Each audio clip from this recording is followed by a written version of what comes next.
Welcome to Staines Court Podcast. Over the coming days in the lead up to Easter, we invite you to join with us as we read through Matthew's Gospel. It's an opportunity to pause just for a few moments each day at a time that suits you to listen once again to the story of history, the revelation of God through Jesus.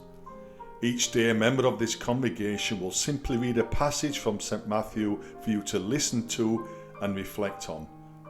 So wherever you are and whatever situation you are in, as you listen to these words, we pray that they will once again inspire, encourage and challenge. Matthew chapter 7 verses 13 to 28. Enter through the narrow gate, for wide is the gate and broad is the road that leads to destruction, and many enter through it. But small is the gate and narrow the road that leads to life, and only a few find it. Watch out for false prophets. They come to you in sheep's clothing, but inwardly they are ferocious wolves.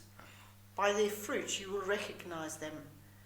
Do people pick grapes from thorn bushes or figs from thistles? Likewise, every good tree bears good fruit, but a bad tree bears bad fruit.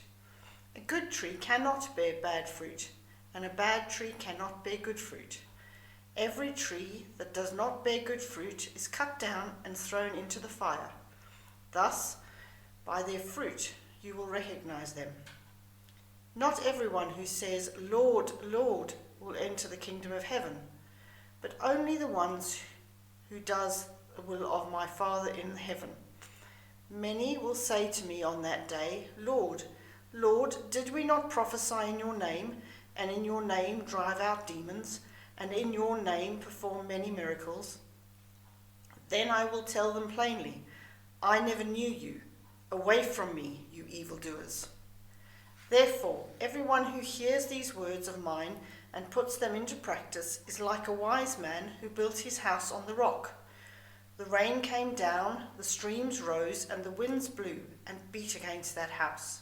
Yet it did not fall, because it had its foundations on the rock. But everyone who hears these words of mine and does not put them into practice is like a foolish man who built his house on sand. The rain came down, the streams rose, and the winds blew and beat against that house, and it fell with a great crash. When Jesus had finished saying these things, the crowds were amazed at his teaching,